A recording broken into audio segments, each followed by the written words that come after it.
আজ 2 দিন হয়ে গেল, শান্তুর কোনো খোঁজই পাওয়া গেল না। আমার মনে হয় থানায় একটা খবর দেওয়া উচিত।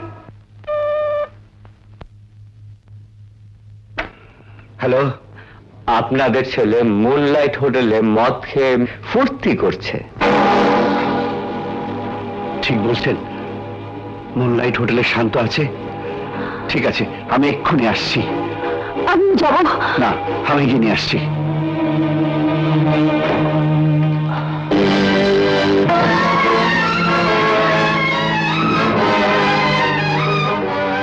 আপনি কি দেখছেন? এত অধঃপতন হয়েছে তোর, এত বড় পাপী হয়েছিস তুই। পরের সম্পত্তি ভোগ করে খাচ্ছেন এতদিন, মিথ্যে বাবা মায়ের অভিনয় করে আমাকে ভুলিয়ে রেখেছেন এতদিন। এ ধরনের একজন অর্থলোভী নরপিশাচ হয়ে আমাকে বলছেন পাপী? শান্ত! তুই তুই মদের নেশে বেতাল হয়ে আছিস, নইলে আমাকে এই কথা বলার আগে তোর বুকটা কেঁপে উঠতো। আরে তোর শরীরের চামড়া দিয়ে জুতো বানিয়ে দিলে তো এই স্নেহ মমতার রিসোধ হয় না। আয়! অর্থের বিনিময়ে এ ধরনের স্নেহ মমতা বিক্রি হয়। আমার অর্থ ছিল, আপনাদের আশ্রয়ের প্রয়োজন ছিল। কত টাকা বলুন, কত টাকা চুরি করে সরিয়ে রেখেছেন? শান্ত!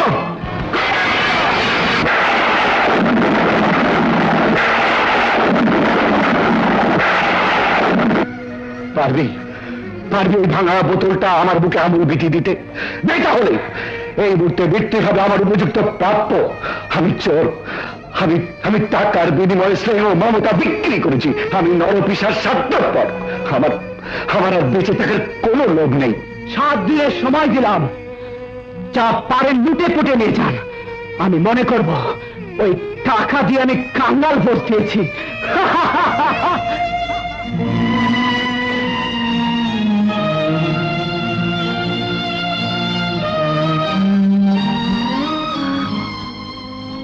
কি হলো? শান্তু কোথায়? শান্তুকে আনিনি? কাকে নিয়ে আসবো? কার বাড়িতে নিয়ে আসবো? আমরাই তো তার বাড়িতে আসছি। তো জানিস, তোর শান্ত বলে আমি নরপিশাচ, আমি চোর, প্রতারক, ভণ্ড। তার সম্পত্তি লুটে ফুটে খাওয়ার জন্য মাত্র 7 দিনের সময় দিয়েছে। আমি বিশ্বাস করি না, এ কথা সে বলতেই পারে না। চোখ দিয়ে দেখার পরেও যদি অবিশ্বাস করতে পারতাম, তাহলে আমি কি কম খুশি হতাম? চল এই মুহূর্তে এখান থেকে চলে যাই। আমাদের সন্তান না থাকুক, কান্না তো আছে।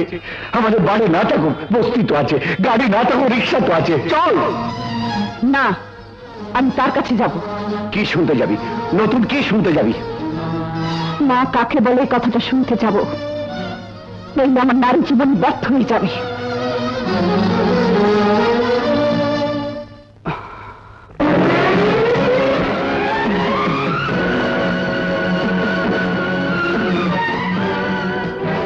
চোখের পানি নিয়ে আপনি এসেছেন লুটে পুটে খাওয়া 7 দিনের মেয়াদকে বাড়িয়ে 14 দিন করতে? না, আমি এসেছি ঘরের এই চাবিটা তোকে দিয়ে যেতে।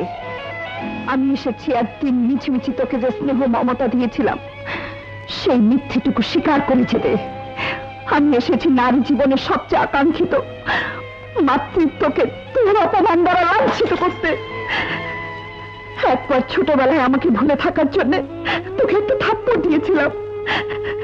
সেদিন ওই হতভাগা মানুষটি অধিকারের দাবিতে তোকে একটা থাপ্পড় দিয়েছিল।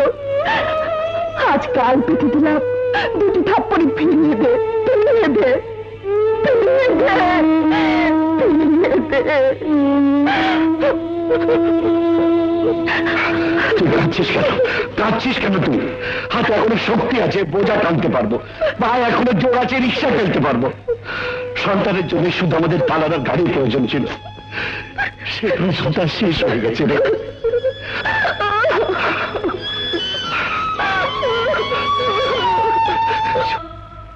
বিস্মা খাইয়া তীরের মুখে মারিল তীর আমার বুকে, আর দেহ থইয়া প্রাণী লইয়া যায়।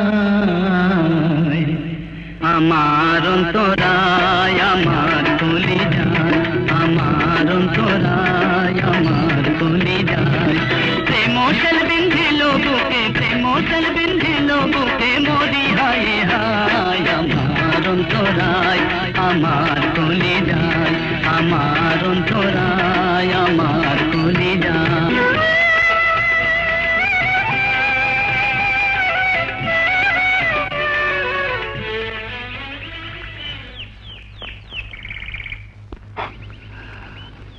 নিশ্চয়ই আমাকে অভিশাপ দিতে তোর মন চাইছে। কেন? আমার তীর্থ থেকে আমি তোকে বঞ্চিত করেছি। আমার ভালোবাসাকে জয়ী করার জন্যই তো তুই বান্ধা হয়ে এসছিস।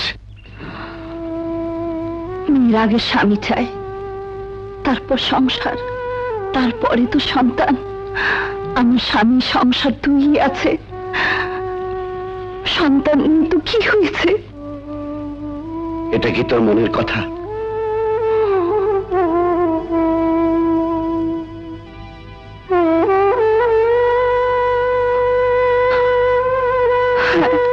এটা তোর মনের কথা?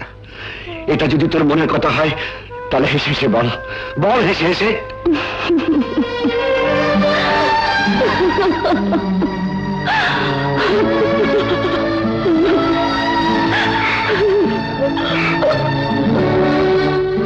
জবা, জবা,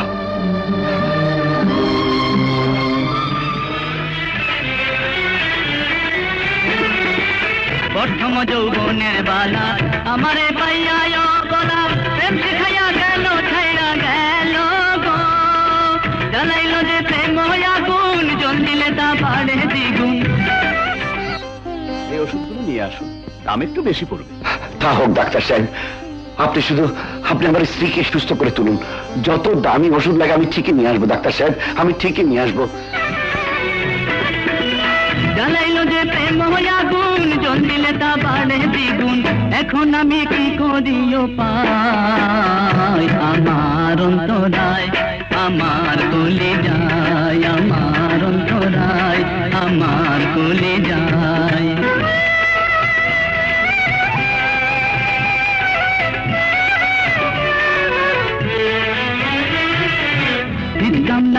বানাইয়া এক যুগে ভাটা সাজাইয়া, হাত ঢালে আগুন জ্বালাইয়া দিল গো, ভিতরে পুড়িয়া সারা মাটি হইয়া যায় আঙ্গারা, ভিতরে পুড়িয়া সারা মাটি হইয়া যায় আঙ্গারা। কেন এমন দশা হইল আমার বেলায়, আমার অন্তরায় আমার ভুলে যায়, আমার অন্তরায় আমার ভুলে যায়।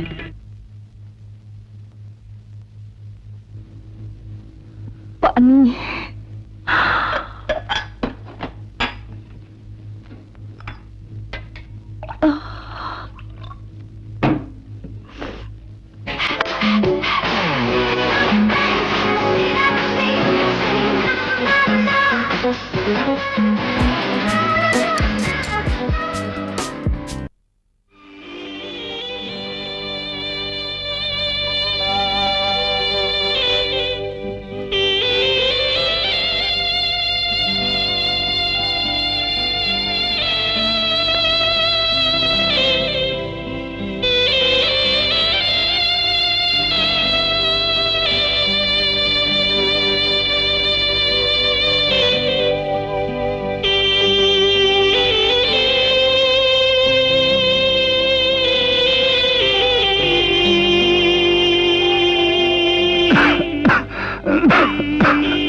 তুই চাল ডাল কোথায় পেলি?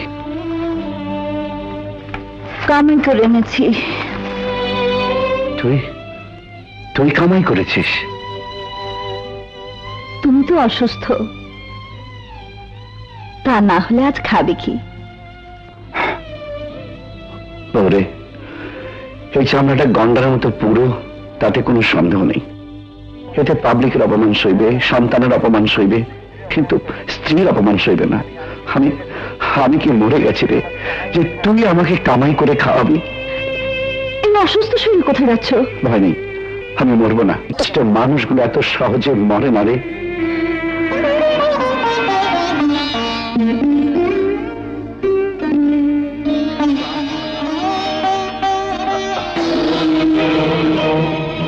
এই না,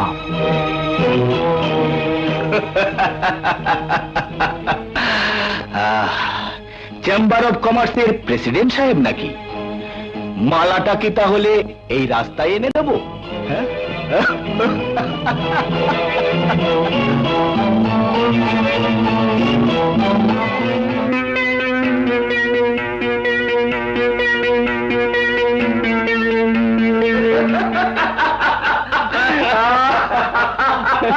কি ব্যাপার বাবা, তোমাকে খুব খুশি খুশি লাগছে? প্রতিদ্বন্দ্বীর পরাজয় দেখলে কার না খুশি হয় মা?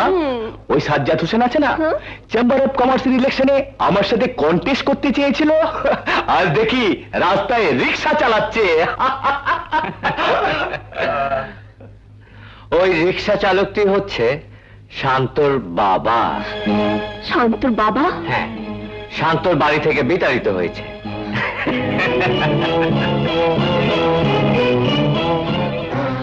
কাকে বাড়িতে রাখবো না তাড়িয়ে দেবো সেটা আমার ব্যক্তিগত ব্যাপার। আশা করি ব্যক্তিগত ব্যাপারে কোনো আলোচনা করবে না। তোমার উন্নতির জন্য ধন্যবাদ। কি হলো ডার্লিং, আমরা তো একা একা বোর হয়ে গেলাম। Yes darling, coming, just a minute. ওরা কারা? ওরা কাক, আমি ভাবছি তাই ওরা আসে। তুমি তাহলে জীবনের আদর্শকে পরিবর্তন করেছো? বিত্তবান লোকের একটাই আদর্শ হওয়া উচিত, এনজয়, এনজয় অ্যান্ড এনজয়। যাকে তোমার সাথে পেঁচাল করার সময় আমার নেই, চলি।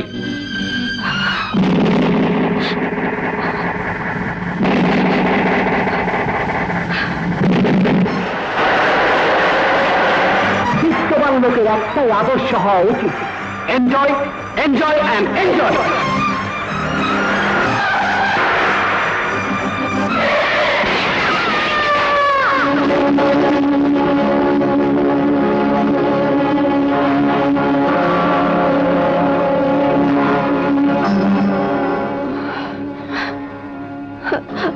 আপনি অমন পাগলের মতো গাড়ি চালাচ্ছিলে কেন? বেঁচে থাকার ইচ্ছে নেই বলে। হঠাৎ মরার শখ হলো কেন?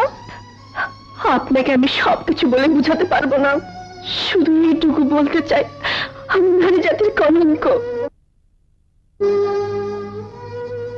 এর জন্য দায়ী কে? কি হলো, চুপ করে থেকো না, বলো এর জন্য দায়ী কে? যার কারণে প্রাসাদ ছেড়ে আপনারা এই বস্তিতে উঠেছেন।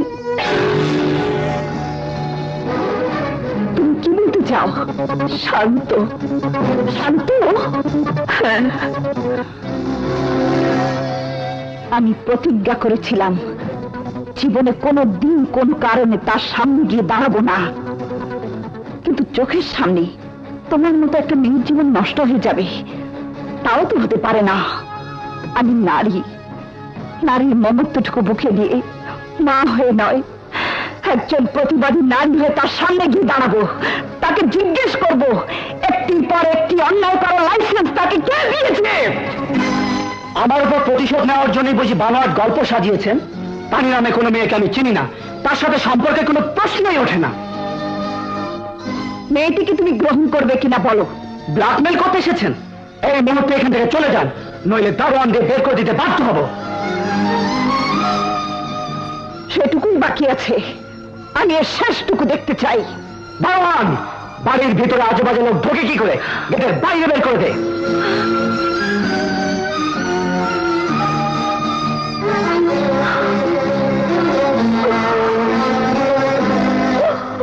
দারোয়ানের প্রয়োজন নেই, আমি যথেষ্ট।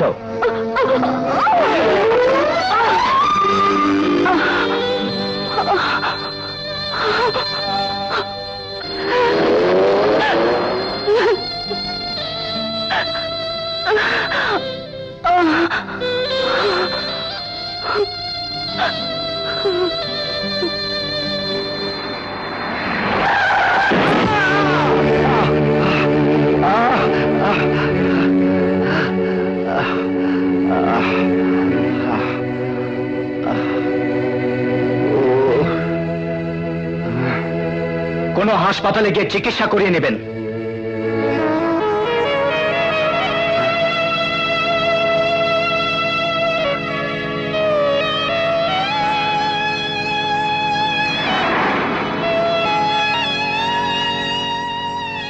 জবা, জবা, জবা, দেখ জবা, দেখ দেখ, তো ছেলে টাকা দিয়ে আমার রক্ত কিনেছে, আজ বুঝলাম আমার রক্তের দাম আছে। দেখ জবা, দেখ দেখ।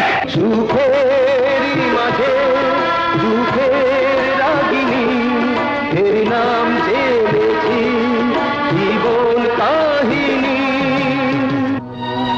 তোর কপালে রক্ত কেন? কপালের দোষে। কি করে এমন হলো বল? কে তোর কপাল ফাটিয়েছে? যে তোর কপাল ফাটিয়েছে। শান্ত!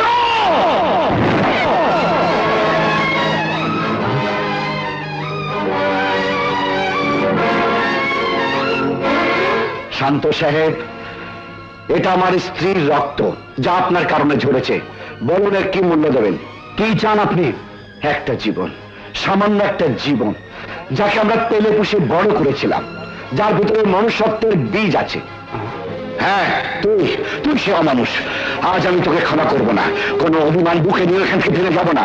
আজ আজ আমি তোকে খুন করব।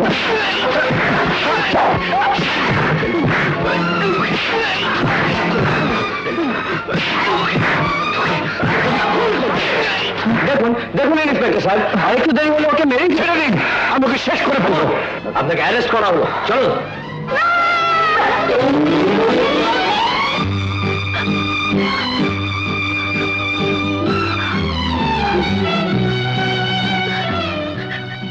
দারোগা সাহেব, দারোগা সাহেব, ওকে ছেড়ে দিন, ওর কোনো দোষ নেই। যাবা, তুই কাঁদছিস কেন? বিচার আমার জেল ফাঁসি যাই হোক, আমার কোনো দুঃখ নেই। দুঃখ শুধু আমার স্ত্রীর রক্ত যে ঝরালো, সেই অকৃতজ্ঞ বেঈমানকে শাস্তি দিতে পারলাম না। চলুন, আপনাদের যা কিছু বলার কোর্টেই বলবেন। কি বললেন? শান্ত এত নিচে নেমে যেতে পারলো? হ্যাঁ, আমি বলবো, কোর্টে মামলার অতীত ইতিহাস সম্পূর্ণ তুলে ধরবো।